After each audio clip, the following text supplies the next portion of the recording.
Olá, estamos começando o programa Acontece com Maria Lúcia Amari e Cássia Vieira. Nosso convidado de hoje, Roberto Lorenzetti. Roberto Lorenzetti é publicitário, diretor comercial do SBT em Sorocaba. Ele é nascido em São Paulo, com título de cidadão sorocabano. Muito obrigada por ter aceito o nosso convite, Lorenzetti. Obrigado. Maria Lúcia, é muito bom estar com a presença de uma pessoa tão importante e com tanta influência no meio comercial e no meio televisivo de nossa cidade. É importante e é um assunto que nós precisamos abordar, né? Hoje se fala muito, né, Lorenzetti? Primeiro, mais uma vez, obrigada por estar aqui, sobre a questão do politicamente correto. Que, na verdade, na publicidade, o que seria esse politicamente correto? Olá a todos, Maria Lúcia, Kátia. O significado de politicamente correto é alguma coisa que, na comunicação, você tente evitar algo que agrida alguém ou alguma entidade, alguma coisa que não tenha uma visão salutar diante da nova sociedade, né? Nós estamos no mundo de uma nova sociedade, né? Onde o politicamente correto está em primeira instância. Agora, a sociedade hoje muda muito rapidamente, né? O que é correto hoje, o que é aceitável hoje, amanhã deixa de ser. Como trabalhar com tanta expectativa e não ofender ninguém? Olha, na propaganda propriamente dito, quando a gente fala de politicamente correto, já tem aí um adjetivo, né? O politicamente, né? Eu acredito que o publicitário, o criativo, ele tem que pensar no que é correto e não o que é politicamente correto. Ele precisa ter noção de que o que ele vai fazer vai ser atingido por milhares de pessoas, milhões de pessoas. Então, a responsabilidade que ele tem social e a responsabilidade com aquele público-alvo é muito grande. Então, ele tem que estar atento a criar uma situação onde você não agrida, onde você não gere hábitos ruins, onde você não administra essa coisa para depois ter que voltar atrás e refazê-lo, né? Nós vamos mostrar uns vídeos de algumas propagandas que passaram ao longo dos anos, acabou virando ícones da publicidade e que hoje não se fariam da mesma forma. Vamos assistir essas matérias.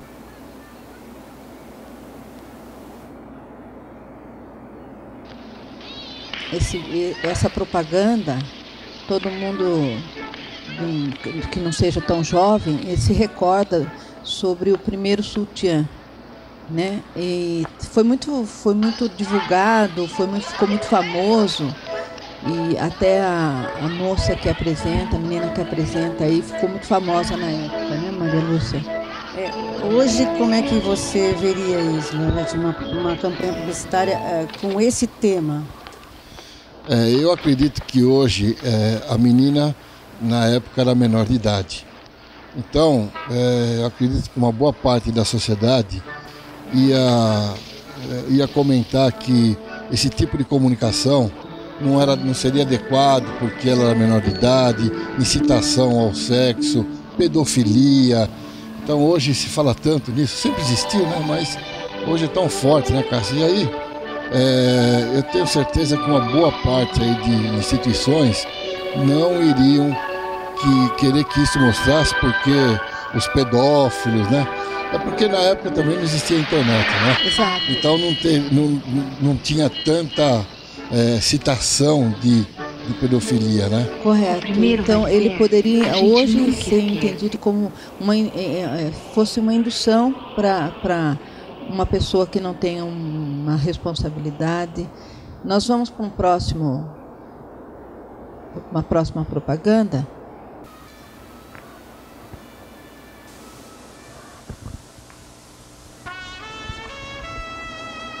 Essa de que década foi? Isso daí foi nos anos 80 também. Anos 80. 70 para 80. Muito recente, né, na verdade, né? Falamos 30 e poucos anos. 30 e poucos anos, mas que a situação já mudou totalmente, né? Aí está mostrando o menino se tornando um garotinho, um rapaz. E com relação a essa propaganda, tem alguma observação também, Lorenzetti? Eu acho que ele cai também na mesma seara, né? São garotos que isso daí para quem viveu, né? Sabe que é verdade. A ilusão tanto de ver aquela namoradinha, aquela menina da escola, ou como ver uma mulher mais adulta, né? Aquela coisa da mulher ser maior que você, sempre isso daí teve uma incitação para o menino. A descoberta, né? A descoberta, exatamente, a descoberta da mudança. Isso daí até lembra um pouco aquele Verão 42, né? Aquele filme super tradicional. E aí quando a gente imagina isso nos dias de hoje, cai de novo nessa vala de que, nossa, não pode mostrar isso para uma criança, o menino ainda é muito jovem. Então, eu acredito que uma parte da sociedade iria ser contra. Mas quando você vê esse comercial, há 35 anos atrás de hoje, o que você vê é uma ingenuidade, uma coisa bonita, uma mudança de ritmo, né, do menino. E isso era o contraponto do Chocolate Garoto, né? Porque todos são garotos aí, né?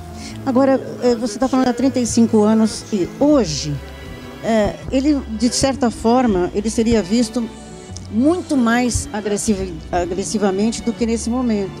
Porque hoje, parece que a questão, como você falou no começo, pedofilia, incitação ao sexo, ele seria visto da mesma forma. Da mesma forma. O que não foi fatalmente intenção de quem criou, né? O criador teve a ideia de mostrar essa ingenuidade e essa mudança, né? Esse alerta da criança, o garoto achar que a diferença do sexo, né? Mas hoje você já tem uma coisa mais agressiva, né? Por exemplo, aqui ela é uma propaganda de uma campanha publicitária de um chocolate. Uma coisa que o que vale, na verdade, a gente que está assistindo, é assim, o que fica na memória, né? De repente, o chocolate ficou meio esquecido, né? Como é que na publicidade vocês deixam marca como algumas marcas que ficam com a musiquinha no resto da vida na nossa cabeça, né? Como é que lida com isso? Eu sou um pouco crítico a uma situação mais atual. A propaganda, ela teve uma mudança radical nos últimos 30 anos. Os anos dourados da propaganda brasileira foram os anos 80. O Brasil estava entre os 3, 4 maiores países do mundo em premiação de propaganda. Hoje, para ganhar um leão aí em Cannes, precisa matar um leão, né? Nós tivemos um problema aí, na minha opinião.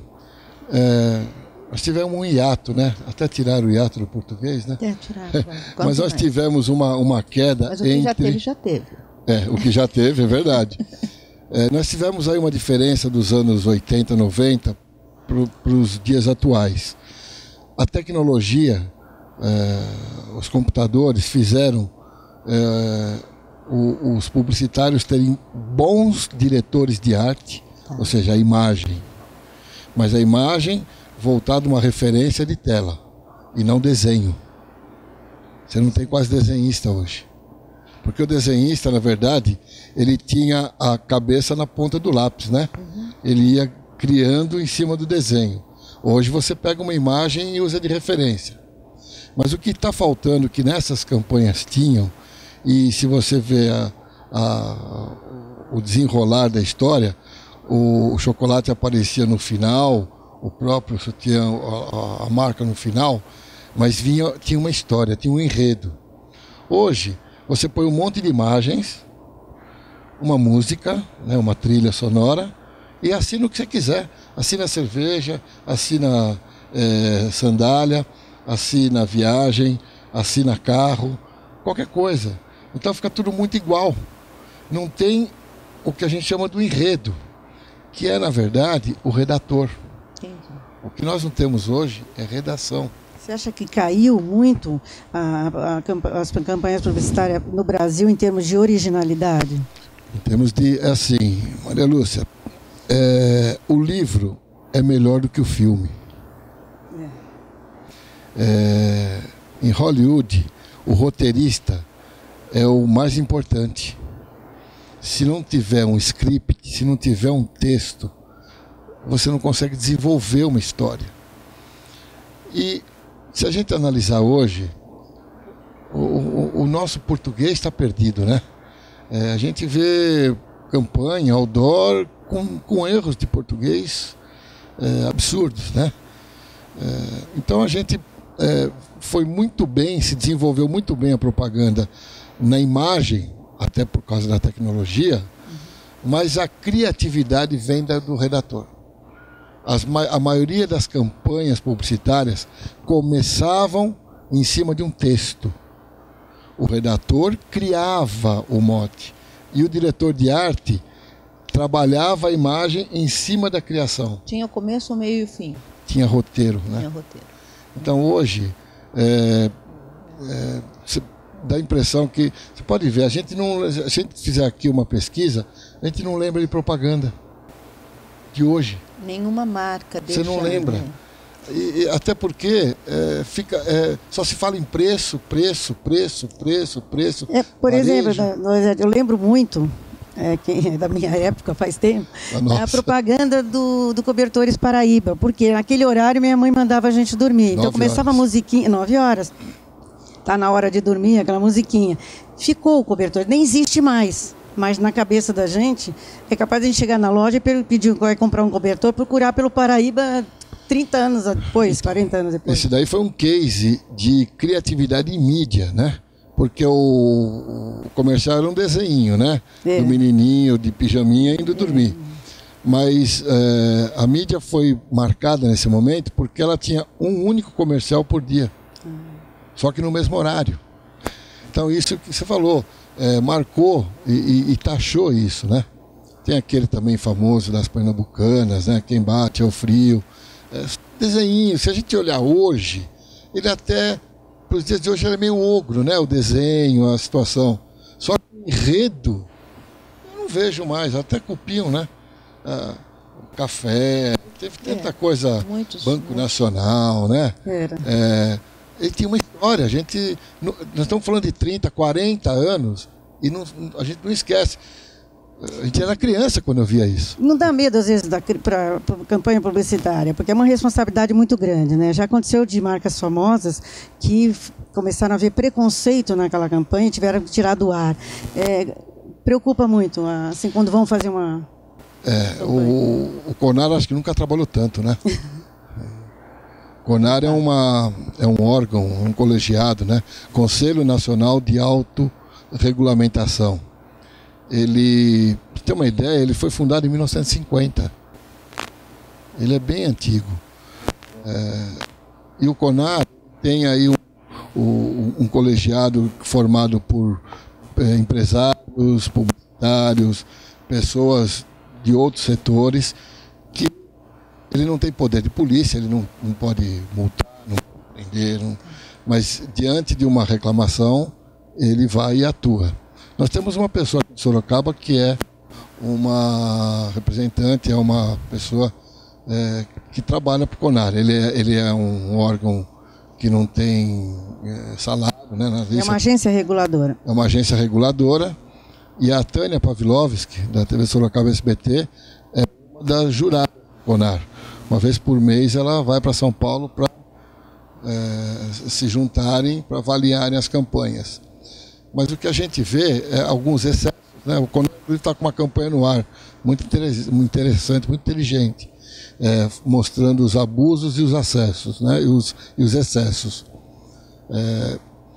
Ele trabalha, normalmente, o CONAR, quando ele entra numa situação, não tem muita briga.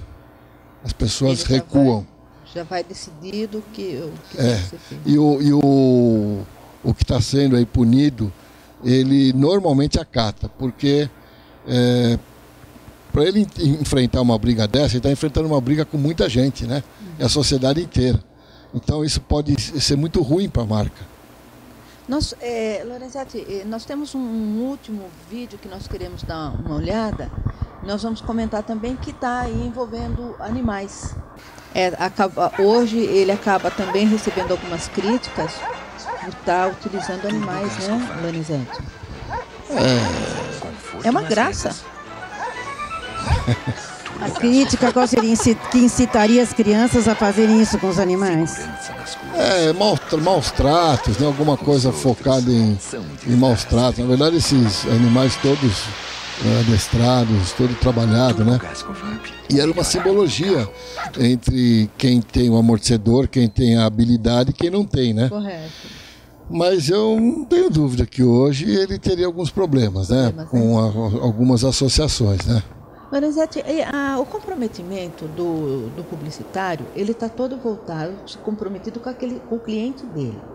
Mas até que ponto esse comprometimento não acaba abalando também o comprometimento que toda a empresa, que seria o fornecedor, né, principal, quando o publicitário ele deixa aquele consumidor final? Porque quando ele é contratado, ele tem que mostrar aquele produto como sendo o melhor produto do mundo, né? E nem sempre ele é chamado para desenvolver um trabalho para um material que seja de primeira linha. Como que trabalha isso para estar comprometido com aquele que contratou e para aquele consumidor final? Eu tenho uma frase que diz que o cliente sempre tem razão e eu não concordo muito, não. Quando a gente vai no médico, o médico manda você fazer um tratamento e você pode até trocar de médico, mas se ele tiver que fazer o tratamento, tem que ser feito. Nós não podemos chegar para o médico e falar, não vou fazer desse jeito não, vou tomar um melhoral infantil. Vai resolver? Não.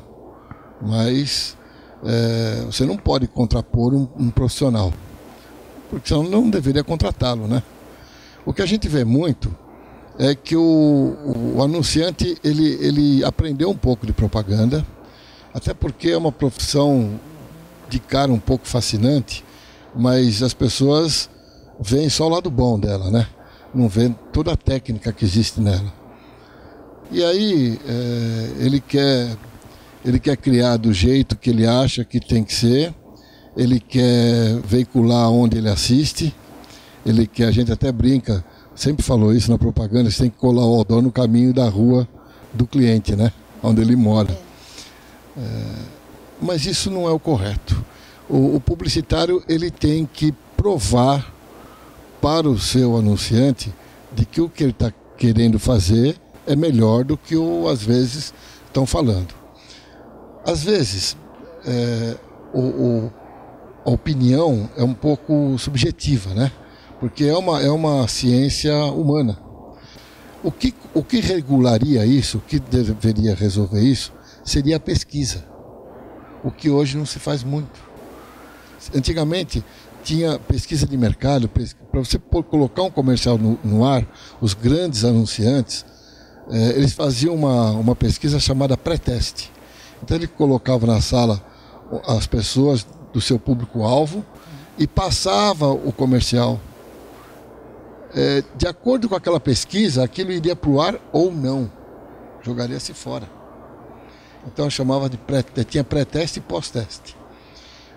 Então a pesquisa é uma ciência, né? As pessoas saírem perguntando não é pesquisa, é enquete. A pesquisa tem que ter uma ciência, tem que ter um profissional gabaritado para isso. Hoje, o que a gente percebe é que está tão incipiente essa coisa da propaganda que esse dinheiro da pesquisa não está sendo usado. Vai, faz, se não der certo, troca, tira do ar, põe outro. E de novo, né? O pessoal está vendendo almoço para comprar jantar, né? Está fazendo oferta, isso. O dia que eu vi uma propaganda de uma loja de varejo que falava qualquer refrigerador a 1.000, eu quase infarto, né? Porque como qualquer, e as marcas? Então qualquer um, não tem mais marca. Ficou todo mundo igual, ficou tudo igual. A tecnologia fez acontecer isso, né? Você tem hoje um único fornecedor de um produto, né? De um motor. Mas não dá, precisa ter uma história. ou as marcas, elas tinham história, né? As pessoas estão esquecendo de que tem a propaganda, ela é um filme de 30, 45 segundos, 1 minuto ou 15 segundos. Mas você tem que fazer um filme nesse tempo. Roberto Lorenzetti, publicitário, famoso, com uma história de vida maravilhosa, uma história profissional muito grande. Nós agradecemos muito sua presença. Nós ficaríamos aqui um programa inteirinho conversando, com muitas informações. Outras oportunidades vão surgir. Nós vamos para um breve intervalo e voltamos logo em seguida.